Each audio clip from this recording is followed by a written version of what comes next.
Good morning दोस्तों। आज की क्लास में हम लोग डिस्कस करने वाले हैं stereo chemistry of by molecular elimination reaction के बारे में। जैसा कि पार्ट 1 में आपने देखा था एलिमिनेशन रिएक्शंस क्या होती हैं और न्यूक्लियोफाइल की कौन सी ऐसी कंडीशंस हैं जिसमें वो सब्स्टिट्यूशन रिएक्शन ना देके एलिमिनेशन रिएक्शन दे रहे हैं। तो पार्ट 2 में आपने देखा था E2 रिएक्शंस और हाफ मायन एंड सेटजफ रूल के बारे में। तो दोस्तों हम लोग आज बात करेंगे स्टीरियो केमिस्ट्री ऑफ E2 के बारे में। यदि आपने इस चैनल को सब्सक्राइब नहीं किया है तो प्लीज इसको सब्सक्राइब करें। तो चलिए हम लोग बात करते हैं स्टीरियो केमिस्ट्री ऑफ E2 के बारे में। जैसा कि आप जानते हैं कि E2 reaction involve removal of 2 groups और 2 एटम्स। तो हमें ये देखना है कि जो ग्रुप E2 रिएक्शन में रिमूव हो रहे हैं उनका क्या अरेंजमेंट होना चाहिए जिससे कि आपकी रिएक्शन फास्ट हो और रिएक्शन का जो प्रोडक्ट हो उसकी हाई यील्ड हो।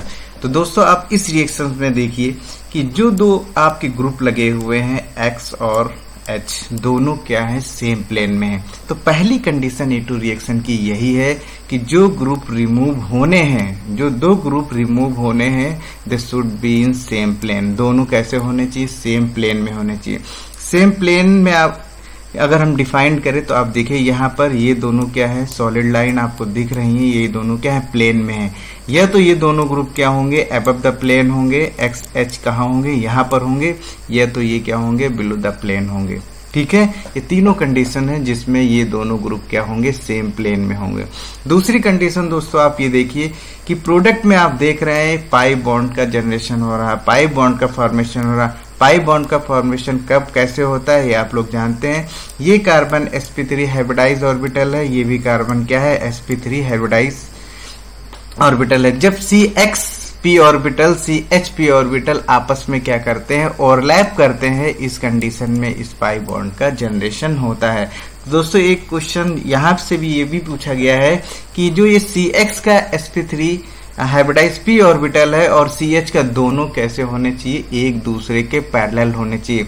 यदि ये एक दूसरे के पैरेलल नहीं होंगे तो आपकी E2 रिएक्शन पॉसिबल नहीं है। तो ये जो पैरेलल है ये दो तरीके से हो सकता है। एक आपका सिन पेरिप्लेनर हो सकता है, दूसरा कैसा हो सकता है, एंटी पेरिप्लेनर हो सकता है। अब यहाँ पर देखिए ये दोनों क्या है, सेम प्लेन में है और एक ही साइड है, दोनों क्या है, एक साइड है, तो इसको हम लोग क्या बोलेंगे, सिन पेरिप्लेनर बोलेंगे।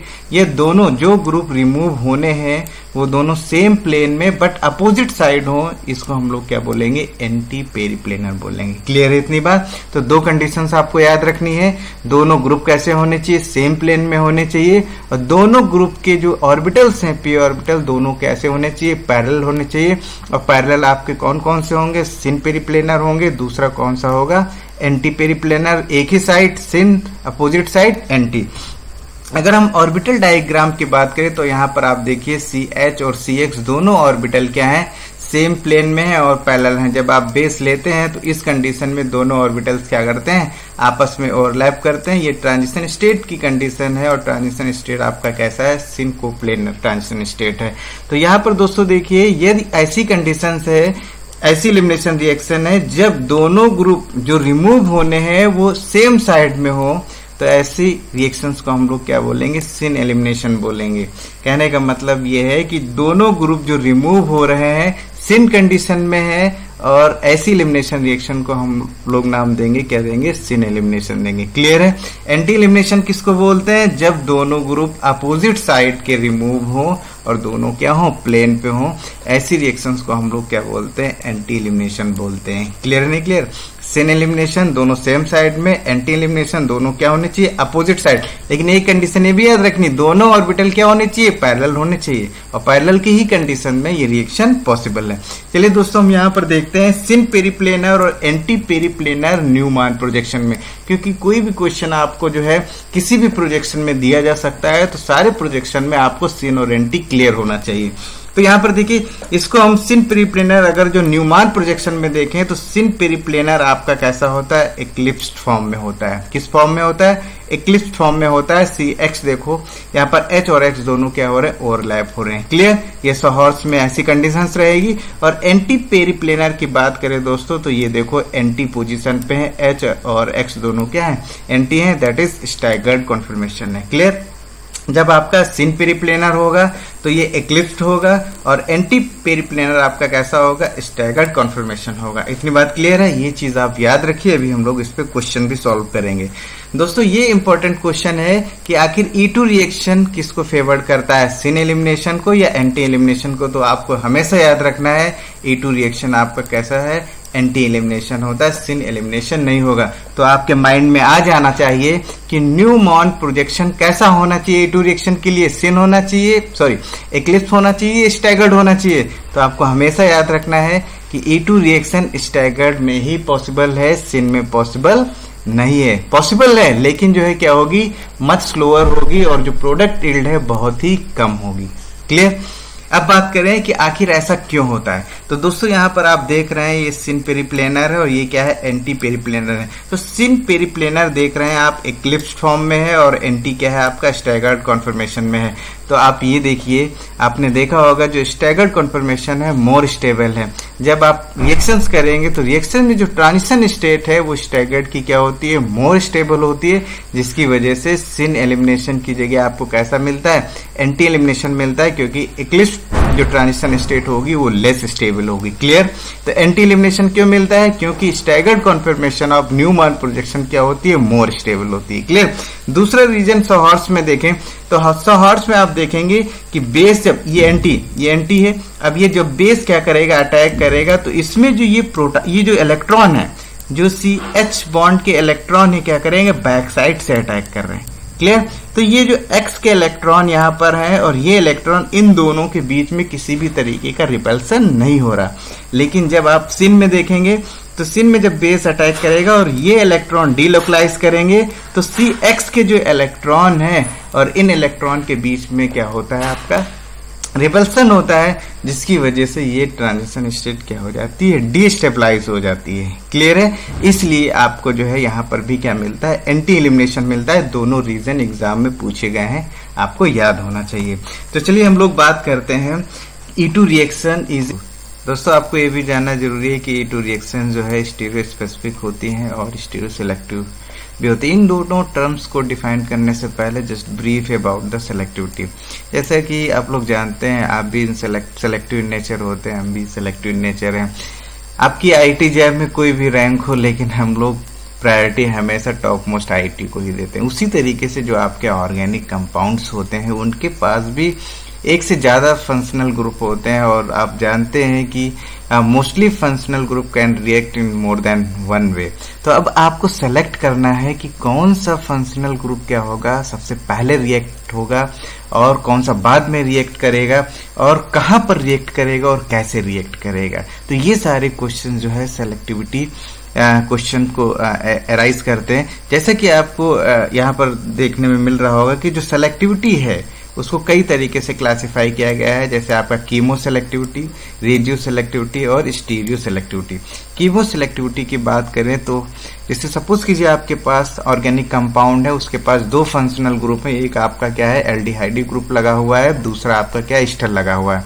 ये दूसरी रिएक्शन आप सोडियम बोरोहाइड्राइड के साथ मेथनॉल में लगाएंगे तो आप देखेंगे कि जो एल्डिहाइड ग्रुप है वो कन्वर्ट हो जा रहा है किसमें, अल्कोहल में, लेकिन एस्टर जो है रिमेन है उसी तरीके से, कोई भी कन्वर्जन नहीं हो रहा। तो यहाँ पर हम कह सकते हैं कि जो सोडियम बोरोहाइड्राइड है वो सेलेक्टिव इन नेचर है, वो एल्डिहाइड को क्या कर रहा है, रिड्यूस कर रहा है, लेकिन एस्टर को नहीं कर रहा है। कहने का मतलब विच फंक्शनल ग्रुप रिएक्ट फर्स्ट। तो क्लियर हुआ इसका, ये मतलब क्लियर हुआ इसका आपको।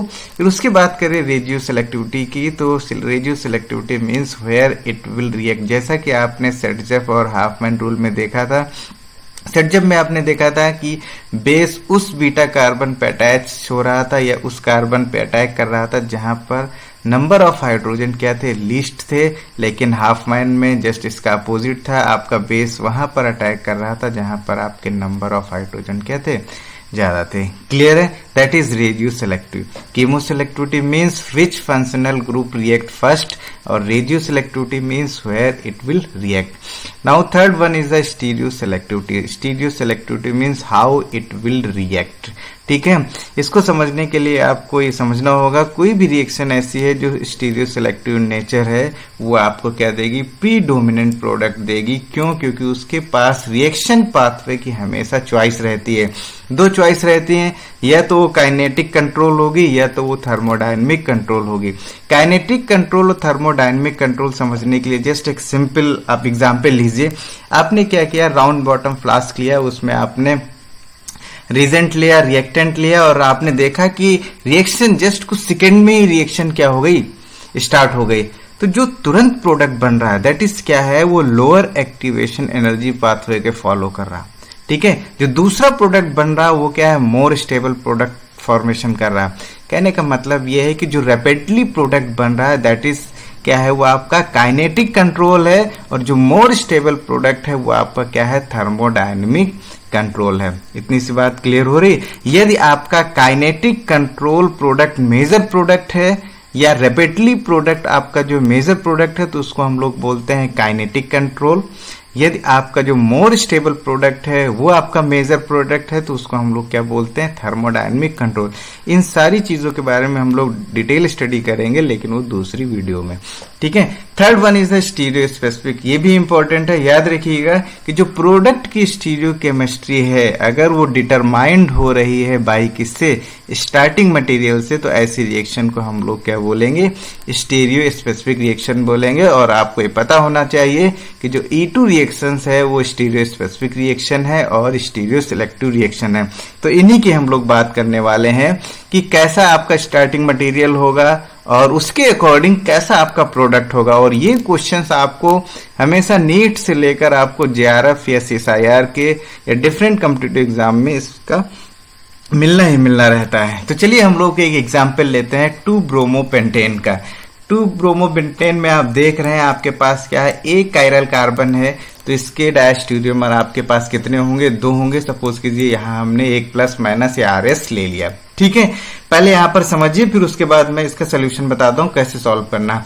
जब आप इसकी बेस के साथ रिएक्शन कराएंगे तो आपको हमेशा 2 प्रोडक्ट मिलेंगे. एक आपको E मिलेगा, दूसरा कौन सा मिलेगा, Z एल्कीन मिलेगी. E एल्कीन Z एल्कीन आपको पता होना चाहिए कैसे नॉमेनक्लेचर करते हैं. जैसे इस कार्बन का करें तो आप देखिए 1 है, ये क्या है आपका 2 है. ये देखिए 1 priority according to atomic mass. ठीक है, तो यहाँ पर कितना है, 2 है. तो आप इसको लाइन ड्रॉ कीजिए 1 2 फिर उसके बाद 1 2. अब देखिए इसका शेप कैसा बन रहा है, E की तरीके से बन रहा है, इसलिए इसको हम लोग क्या बोलेंगे, E2 पेंटीन बोलेंगे. अब यहाँ पर देखिए इसका नॉमेनक्लेचर कीजिए 1 2 1 2. तो इसको आप ड्रॉ कीजिए लाइन 1 2 फिर 1 और 2. देखिए जेड जो है आपका ये जेड का फॉर्मेशन हो रहा है तो ये आपका क्या इसको बोलेंगे Z2 ब्यूटीन. क्लियर हुआ. ठीक है, उसी तरीके से दूसरा आपका जो डायस्टीरियोमर है जो आपका आइसोमर है वो भी बेस के साथ रिएक्शन करके E और Z देगा. और आपको पता है Z आपका जो E है वो क्या होता है, मोर स्टेबल होता है, क्योंकि यहाँ पर आपको देख रहे हैं ये कैसा है, ट्रांस आइसोमर है तो ट्रांस इज मोर स्टेबल होता है. तो जो मेजर प्रोडक्ट आपका कैसा रहता है, E प्रोडक्ट रहता है. क्लियर. चलिए इसको सिंप्लीफाई करके देखें तो आप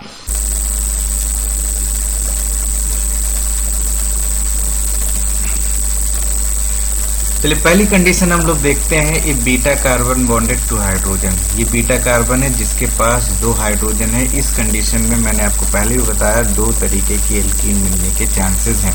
तो सबसे पहले आप एलिमिनेशन रिएक्शन E2 रिएक्शन करने के पहले इसको आप न्यूमान प्रोजेक्शन में कन्वर्ट कर लीजिए, क्योंकि न्यूमान प्रोजेक्शन में आपने क्लियर कट देखा था अगर वो स्टैगर्ड फॉर्म में है, Br और S दोनों एंटी फॉर्म में है, तो आपको प्रोडक्ट बनाने में उसकी जो स्टीरियो केमिस्ट्री है बताने में आपको इजी होगा.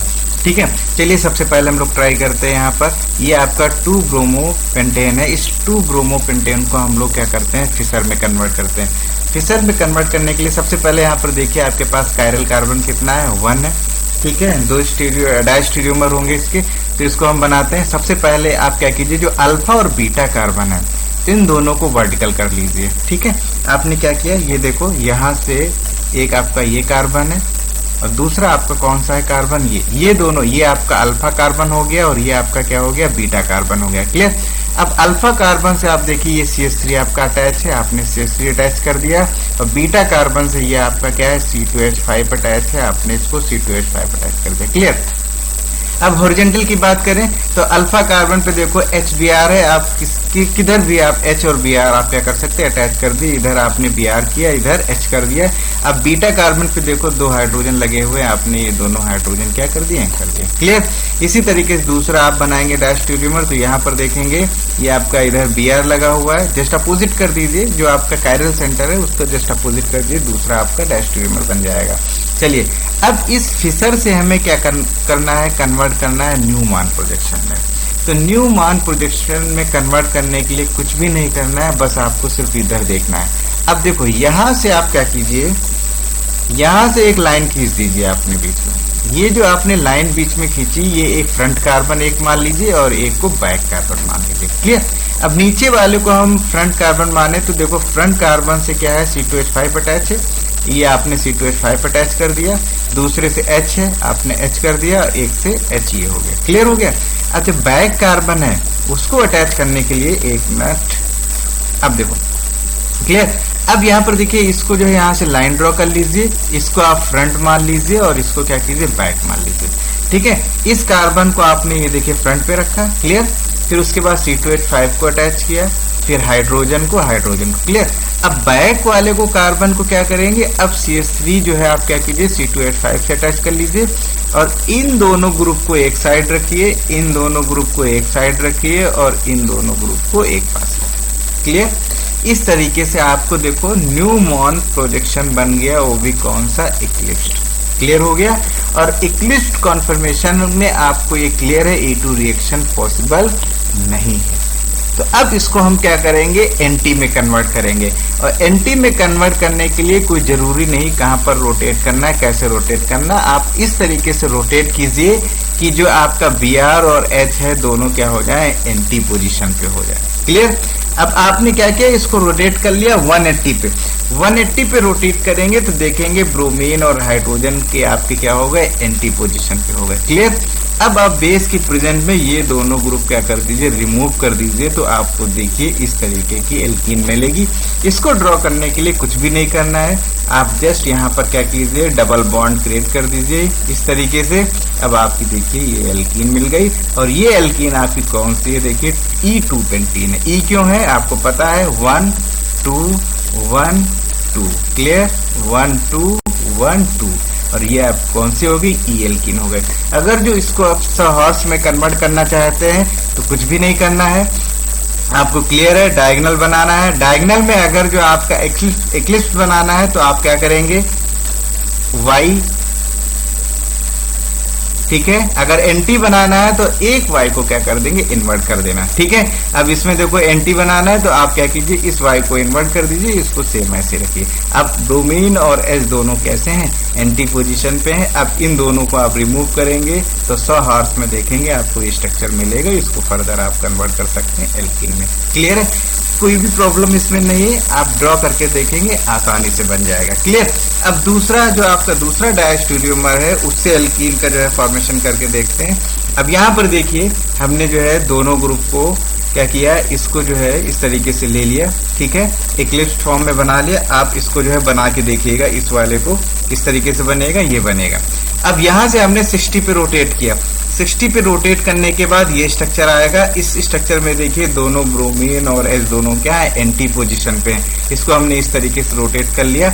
अब इन दोनों को क्या किया, हमने रिमूव किया, और आप देखेंगे कि इस तरीके से आपको कौन सा, Z एल्कीन का फॉर्मेशन हो जाएगा। देखिए कोई भी प्रॉब्लम इसमें नहीं है, सिर्फ इक्लिप्स को क्या करना है, ऐसे रोटेट करना है कि जो HBr दोनों क्या हो जाए, NT पोजीशन पे हो जाए। और उसके बाद HBr आप क्या कीजिए, इसको रिमूव कर दीजिए। अब देखिए ये एल्कीन आपको मिल गई, और ये जो एल्कीन मिलेगी आपको क्या मिलेगी, Z एल्कीन मिलेगी, और ये Z2 पेंटीन होगी। और ये कैसी होगी, लेस स्टेबल होगी, क्योंकि ये कैसी है, सिस है। ये कैसी है, सिस है। और आपको पता है सिस आइसोमर क्या होता है, लेस स्टेबल होता है। क्लियर है। और यहाँ पर देखो जो आपको E एल्कीन मिल रही थी वो 41% मिल रही थी। क्लियर। दूसरा एग्जाम्पल लेके देखें, यदि आपके पास जो बीटा कार्बन है उसके पास केवल एक हाइड्रोजन है, यदि एक हाइड्रोजन रहेगा तो इस कंडीशन में केवल आपको एक एल्कीन मिलेगी। एग्जाम्पल, आपके पास ये फिशर दे रखा है 2s3s, ये 2s आपका है और ये क्या है 3s है। ठीक है, इस मॉलिक्यूल को सबसे पहले हम न्यूमॉन प्रोजेक्शन में कन्वर्ट करें। सिंपली है, यहाँ से एक लाइन खींचा, क्लियर। ये दोनों ग्रुप एक पास ले जाओ, ले गए। ये देखिए, ये दोनों ग्रुप एक पास ले जाइए, ये दोनों ग्रुप एक पास लेके आ गए, और फिर ये दोनों ग्रुप क्या कीजिए, एक पास ले आइए। क्लियर, ये आपका क्या हो गया, एक्लिप्स फॉर्म हो गया। क्लियर। अब इन दोनों को अगर 160 पे हम रोटेट करें, सपोज करो, तो 160 रोटेट करने पर देखिए आपके H और ब्रोमीन दोनों क्या हो जा रहे हैं, एंटी पोजीशन पे आ रहे हैं। दोनों H और Br क्या हो रहे हैं, एंटी पोजीशन पे हैं। अब यहाँ से आप बेस डालिए और आपको देखो ये एल्कीन मिल जाएगी। और ये कैसी एल्कीन मिलेगी बताइए, ई एल्कीन है 1 1 2 1 2, और आपको कौन सी एल्कीन मिलेगी, E2 फिनाइल 2-ब्यूटेन मिलेगी। क्लियर। अगर सपोज कीजिए दूसरा हम बना के देखें इसका स्टैगर, तो 120 पे देखेंगे तो ये कैसा आएगा, HBr कैसा आएगा, गाउट पोजीशन पे आएगा इसका, क्योंकि यहाँ पर देखिए ये दोनों ग्रुप हैं, कैसे हैं, ये दोनों ग्रुप पास पास लगे हुए, इनके बीच में क्या होगा, रिपल्सन होगा, और HBr क्या है, गाउट पोजीशन पे, इसलिए इसमें पॉसिबल नहीं है। ठीक है। उसी तरीके से 180 पे फिर से हम इसको रोटेट करें तो उसमें भी देखेंगे HBr क्या है आपका, गाउट पोजीशन पे है, इसमें भी आपका एलिमिनेशन पॉसिबल नहीं है। क्लियर है, क्योंकि इसके पास क्या है, एक ही हाइड्रोजन है, इसलिए एक ही तरीके का प्रोडक्ट इसका पॉसिबल है। अगर जो दूसरा देखें 2s3r का, ठीक है, ये 2s है, 3r है, इसमें देखें तो अगर आप इसको कन्वर्ट करेंगे, सबसे पहले क्या कीजिए, लाइन खींच लीजिए, लाइन खींचा। अब ये वाले दोनों ग्रुप एक पास रखिए, रख लिया, ये दोनों ग्रुप देखिए यहाँ पर रख लिया। ठीक है, उसके बाद ये दोनों ग्रुप क्या कीजिए, एक पास रख लीजिए, आपने ये दोनों ग्रुप एक पास रख लीजिए, फिर ये दोनों ग्रुप एक पास रख लीजिए, और ये देखिए आपका एक्लिप्स फॉर्म हो गया। क्लियर। अब इसको 160 पे, सॉरी, इसको 60 पे रोटेट करेंगे। 60 पे रोटेट करने के बाद आप देखेंगे ये दोनों ग्रुप क्या है, गाउट पोजीशन पे हैं, तो इसमें एलिमिनेशन पॉसिबल नहीं है। फिर से इसको क्या कीजिए, 60 पे करेंगे तो एक्लिप्स हो जाएगा, इसलिए 120 पे क्या कीजिए, इसको रोटेट कर दीजिए। 120 पे जैसे ही रोटेट करे, देखिए 60 पे H यहाँ आएगा और जो है 120 पे यहाँ पर आएगा। देखिए इस तरीके से आपको क्या मिलेगा, 120 पे रोटेट करने पर ये HBr आपका एंटी पोजीशन पे आएगा, ये इस तरीके से नहीं होगा, ये ऐसे होगा, तो ये आपका क्या हो गया, HBr आपका एंटी हो गया। तो 120 पे, तो यहाँ से आप क्या कीजिए, हाइड्रोजन और Br क्या कर लीजिए, रिमूव कर लीजिए, आपको ये एल्कीन मिलेगी। कौन सी मिलेगी, Z मिलेगी। अब देखिए 120 फिर से रोटेट करेंगे तो इस कंडीशन में भी आपका HBr कैसे हो जाएगा, गाउट हो जाएगा। तो कुल मिला के फिशर में दे रखा है अगर आपका क्वेश्चन, तो उसको क्या कीजिए, न्यूमॉन में चेंज कर लीजिए, और न्यूमॉन से आप इजी से उसको एंटी में कन्वर्ट कर सकते हैं, और एंटी में कन्वर्ट करने के बाद उसमें से HBr रिमूव कीजिए। कौन सी एल्कीन होगी, E होगी या Z होगी, कौन सी बनेगी, आप क्लियर कट उसको आंसर बता सकते हैं। क्लियर है। नेक्स्ट पार्ट में हम लोग डिस्कस करने वाले हैं E2 एलिमिनेशन फ्रॉम साइक्लोहेक्सेन।